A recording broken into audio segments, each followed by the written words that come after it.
E aí pessoal, eu sou o professor José Júnior e hoje vim falar sobre os sofistas. Eu deixei o material aí, acredito que todo mundo leu, tá? E eu coloquei os pontos principais dos sofistas, tá? A palavra sofista, a etimologia, né? Ela vem do grego antigo, sabedoria. Lembrando que filósofo, amigo do saber, também tem etimologia que vem desse termo, né? O sofia, ele, sofos.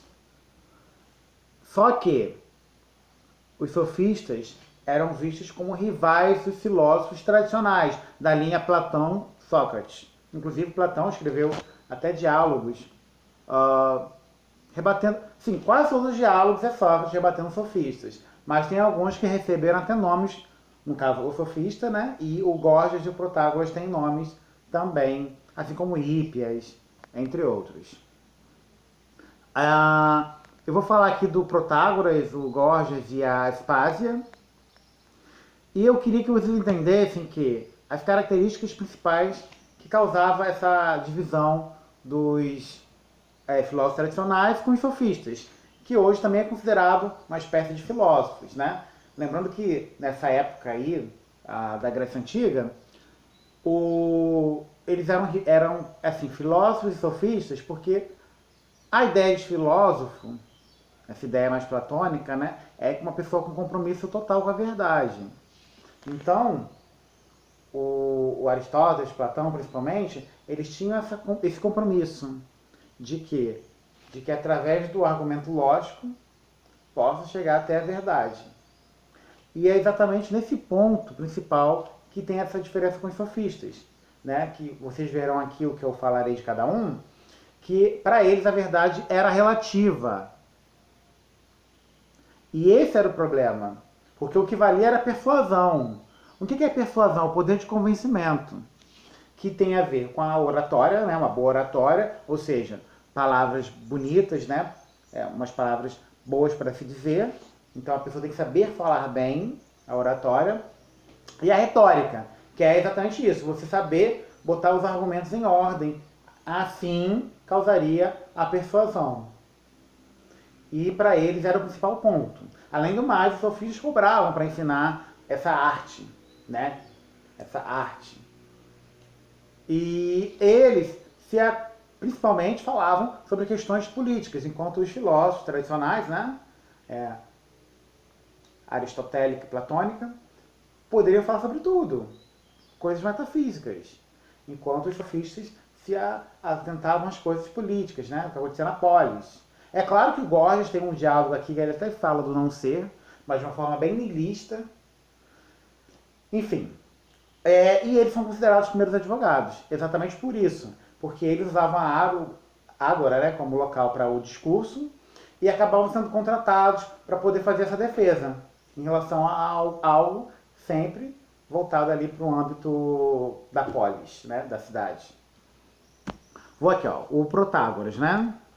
Tá, só esqueci de falar que o Homero, né, lá século, um milênio antes de Cristo, ele até usava essa palavra sofista, mas com um sentido de uma pessoa boa naquilo que faz, né? Que tem uma boa habilidade naquilo que faz. E então, os sofistas eram contratados para passar essa arete, a virtude, como se pudesse ser ensinado isso. Eu vou ler aqui a frase do Protágoras, depois lerei uma frase do Gorgias. Eu acho que pelas frases você vai conseguir entender essa sutileza, né? E depois eu falarei um pouco da Aspásia, claro, e depois darei exemplos da forma do advogado lidar, né? Para vocês entenderem por que eles têm essa conexão com os advogados. Lembrando que na faculdade de filosofia tinha muitos advogados que, né, já eram formados, né? Já eram advogados e faziam filosofia, porque o direito tem muitas matérias que envolvem filosofia. Hermenêutica, filosofia do direito, introdução à filosofia, ética. E então, muitos deles depois faziam filosofia, e aí dentro da faculdade você via que tinha o embate, porque tinha alguns ali estudantes que tinham essa concepção de filósofo, dessa ideia platônica, né? de uma coisa assim, totalmente voltada para a ética, para a verdade. Não só os neoplatônicos mais religiosos, como veremos depois, né? Mas também os neoplatônicos ainda ligados à concepção Platão mesmo, sem ter essa conexão cristã. Aí, e os advogados, né? Em muitos casos, né, eles tinham aquele discurso parecido com que o que vai valer ali no embate jurídico é o advogado for mais persuasivo, quando é o caso que tem o júri, principalmente, né? Que é o composto por pessoas comuns, e eles que decidem o que vai acontecer com o réu. Então, é como se fosse uma disputa entre o melhor advogado. Então, no exercício que vocês farão, semana que vem, apesar de eu dar o tema, dizer qual equipe vai discursar com qual equipe, acredito que vocês estejam procurando, né, argumentos para falar na hora. O principal ponto, né, é a persuasão. Com a pessoa que for falar na hora do exercício, como ela vai ser persuasiva na hora do que falar. Não exatamente a lógica dos argumentos. Tudo bem? Para a gente entender como funcionava essa situação dos sofistas. Aqui eu vou começar a ler então, gente, algumas frases do Protágoras de Abdera, né? Eles tinham assim esse nome, não é sobrenome, né? Cidade que a pessoa nasceu ou viveu. Aqui Protágoras de Abdera, mas podia ser o Aristóteles de Estagira, Platão de Atenas, Gorgias de Leontino, Aspásia de Mileto, etc. Vamos lá. O Protágoras, né, poderia se dizer o primeiro sofista. Vamos lá. O homem é medida de todas as coisas, das coisas que são enquanto são, das coisas que não são enquanto não são. Geralmente você só vê a primeira parte dessa frase, né? O homem é medida de todas as coisas. O resto da frase é interessante porque ela confirma essa ideia de que cada pessoa, né, ele usa homem, mas cada pessoa tem a sua concepção de verdade. Tá vendo como é que é diferente lá na questão dos tradicionais? Que a verdade é uma só, não é uma coisa individual. Tal como cada coisa apresenta para mim, ela é para mim. Tal como ela se apresenta para você, ela é para você. Novamente, ele usando outras palavras para confirmar o que ele falou anteriormente. Isso que é interessante, porque no século XX já tem a fenomenologia que vai para uma vertente parecida com essa. Acredito eu que por isso hoje eles entendem que os sofistas eram apenas uma outra vertente filosófica, não rivais dos filósofos daquela época, né? É claro, alguns falam que existia uma escola sofística, mas a gente percebe que os sofistas eles trabalhavam, tinham alunos, mas de uma forma mais independente, não tinham uma teoria ali cercando eles como as escolas pré-socráticas, que vocês viram no bimestre anterior, né? Vamos lá. Cadê? Então, depois quando vocês estudarem ano que vem a fenomenologia, vocês verão isso com mais rigor, né? Que o que vale é a pessoa enxerga daquele jeito, é daquele jeito para aquela pessoa. Você enxerga de outro jeito. Todo argumento permite sempre uma discussão de duas teses contraditórias. Inclusive, este de que a tese favorável e contraditória são igualmente defensáveis. Aí ele reafirmando de que todo assunto tem que ter essa oposição, que é o que acontecia na Ágora, né? Eles disputavam acerca de um assunto com questões contraditórias. É o que a lei, né, sempre está regindo. Qualquer pessoa tem direito a uma defesa, né, já que ela é levada para o tribunal porque ela teve um ataque. Outra frase que vai reafirmar essa questão da justiça em Protágoras. Das coisas belas, umas são belas por natureza e outras por lei. Mas as coisas justas não são justas por causa da natureza. Os homens estão sempre disputando pela justiça e alterando-a constantemente. Olha que interessante, até porque se a gente já for para essa análise do que é certo e errado em cada época, em cada país, também vai ter essa situação que ele colocou, tá? Essa mudança constante do que é certo e errado. Por isso as leis estão sempre sendo alteradas. Sobre os deuses, não posso saber se existem ou não existem. aqui, essa frase aqui, ela realmente confirma a questão agnóstica dele. Aí sim, já seria um ponto fora da curva, mais ou menos, porque acaba sendo um pouco de questão metafísica, mas também fugindo da questão metafísica, já que ele está usando essa frase para não falar dos deuses, nem defender a existência, nem a não existência. É por isso que suas obras também foram queimadas, né?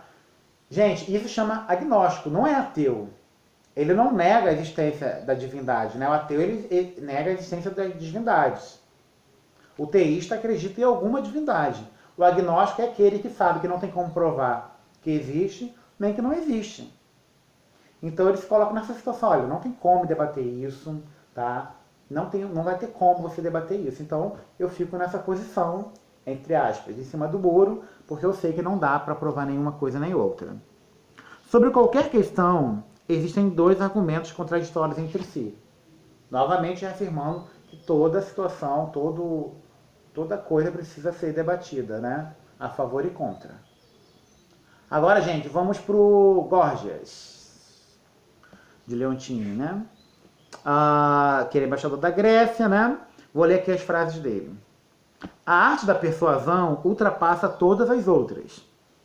E é muito melhor, né? Pois ela faz de todas as coisas suas escravas, por submissão espontânea e não por violência. Olha que interessante. O que ele quer dizer com isso? Que a pessoa que tem persuasão, ou seja, o poder de convencimento, né, ela pode fazer a pessoa, por exemplo, dar o dinheiro a você e você não está usando força.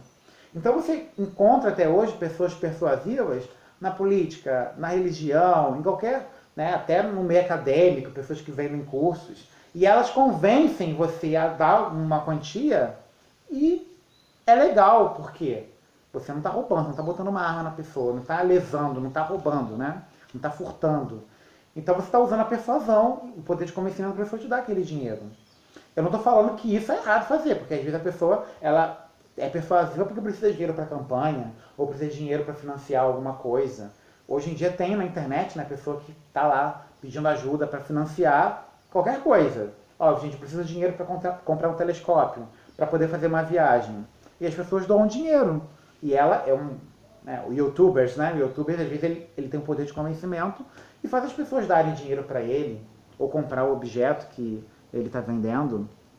Então são pessoas persuasivas. O problema é que, como os sofistas botam na persuasão toda a base, e não no argumento, pode ser que muitas vezes a pessoa é persuasiva, mas o que ela está falando é cheio de falhas, é cheio de contradições, tá? E, como eu falei, o Aristóteles e Platão, eles achavam que a base tem que estar ali na lógica do argumento, para chegar a uma verdade. O sofista, como a verdade não existia, né? E como o Górgias, ele escreveu várias obras, inclusive algumas elogio a Helena, elogio a Aquiles, mas o elogio a Helena é uma das mais relembradas, porque temos esse discurso, né, até hoje. Só que é uma coisa escrita. Eu imagino como o Górgias argumentava, porque ele foi defender... Gente, a Helena que eu tô falando é a Helena de Troia, tá? Que era a rainha espartana, fugiu com o príncipe troiano Paris, né? Segundo lá a história de Homero, e foi e ficou lá refugiado, que causou a guerra de Troia, que durou 10 anos, aquela coisa toda.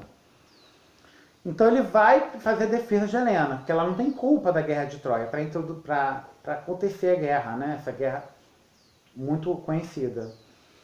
E ele convenceu as pessoas ali da Ágora que ele estava certo, que a Helena era inocente. No dia seguinte, o Górgias fez um discurso atacando a Helena. E as mesmas pessoas que estavam ali foram convencidas, concordaram que ela era culpada. Então o que ele quis mostrar com isso? Ele quis mostrar que ele era tão bom orador, né, era tão persuasivo, que ele poderia tanto defender Helena quanto acusá-la. E as pessoas aceitariam o argumento dele. Por quê? A persuasão dele. Para finalizar, gente, vou falar aqui da Aspásia, porque o vídeo está ficando muito longo, né? A Aspásia de Mileto. Como ela era de Mileto, ela não poderia casar com ninguém de Atenas. E ela teve uma paixão com o governante de Atenas, né? o Péricles. Então ela acabou sendo uma amante. Inclusive teve filho com ele, mas não poderia oficialmente ser a rainha, né? Então, o que acontece? Ela tinha um argumento muito bom também, era muito persuasiva. Inclusive, era ela que preparou o Péricles para poder fazer os argumentos, etc. Inclusive, Sócrates, né, que é o mestre de Platão, ele ia ouvir os discursos da Aspásia. Apesar de toda essa rivalidade, abriu uma exceção porque ele achava a Aspásia interessantíssima. E ele assumiu que aprendeu, né, a questão da retórica com ela, que é uma das mestras de Sócrates, que a outra mestra de Sócrates é a Diotima de Mantineia. Então temos aí duas mulheres como a, né, cabeça que orientou o Sócrates de Atenas. E depois que o Péricles morreu, a Aspásia acabou se envolvendo com um amigo dele que não sabia nada de política, estava averso a tudo isso, mas ela conseguiu, já que a mulher, né, não tinha espaço, ela ficava sempre por trás, então ela conseguiu levantar ele para ser um representante político, já que o Péricles estava morto. Então, para você ver como ela conseguia, né, mesmo, né, sendo mulher e não tendo espaço nesse meio político, ela conseguiu por 2 vezes estar por trás de homens como se fossem fantoches dela, para ela poder chegar em algum lugar, né? Ela botar o que ela queria para a cidade, etc. E o exemplo que eu sempre dou, não sei se é real, né? Mas eu acredito que quem é da área do direito já conheceu esse exemplo, que é do vizinho que matou o outro, porque ele xingava ele, né? Quando ele ia trabalhar, xingava lá. E ele teve um dia que um vizinho encheu o saco, depois de 2 anos, e matou ele. Então, estava lá no tribunal, com esse caso de homicídio, teve direito a júri, e o promotor, tinha o promotor, né, e o advogado de defesa. O advogado de defesa, ele ficou repetindo a frase: Senhor, meritíssimo juiz, senhores jurados, o réu é inocente. Ele repetiu essa frase por muito tempo. Chegou um momento que o juiz ele ficou irritado e pediu para ele ficar lá. Então, assim, imagine só, eu repetir essa frase várias vezes. Meritíssimo juiz, senhores jurados, o réu é inocente. Meritíssimo juiz. A pessoa enche o saco. Então, quando o juiz se irritou e pediu para o advogado ficar quieto, ele usou esse parâmetro. Olha, se o senhor se irritou por uma palavra simples, imagine o réu, que escutou vários xingamentos durante anos, né? Durante 2 anos. E ele acabou sendo absolvido por unanimidade, né? Segundo o relato. E eu acho interessante porque é uma forma prática da gente tentar imaginar uma ação sofística dentro do âmbito jurídico. Assim como também, né, é outra lenda de que o promotor do goleiro Bruno, quem não conhece o caso do goleiro Bruno, dá uma olhadinha aí, né, que envolve a Elisa Samujo, a mãe de um filho dele, e que teria sido morta, e ninguém sabia onde estava o corpo dessa mulher. Segundo as testemunhas, teria sido esquartejada e dado de alimento para cães. E no julgamento, né, pelo que parece que aconteceu, né, não temos como ter certeza disso, o promotor falou que tinha achado a Elisa Samudio e ela ia depor. Chamou ela para entrar no tribunal. Então as pessoas que estavam, né, foi um caso público que repercutiu na mídia, as pessoas ficaram assim espantadas em saber que conseguiram achar a Elisa Samudio, que ela estava viva na verdade. Então todo mundo olhou para a porta esperando ela entrar. Só que ela não entrou. E o promotor usou essa situação para mostrar que todos olharam para a porta, exceto o réu, que era o Bruno. Para dizer que ele não olhou porque ele sabia que ela estava morta, ou seja, ele tinha consciência do crime dela, sabia onde ela estava, ele não olhou porque ele sabia que ela não poderia entrar. Sabia que o promotor estava mentindo. Então essas estratégias são interessantes no tribunal, já que você depende de uma opinião de pessoas comuns, que é o júri, para poder decidir o destino do réu. Gente, qualquer dúvida, escreve aqui, tá? Para eu poder responder as dúvidas de vocês, tá bom? Então até a próxima, tchau.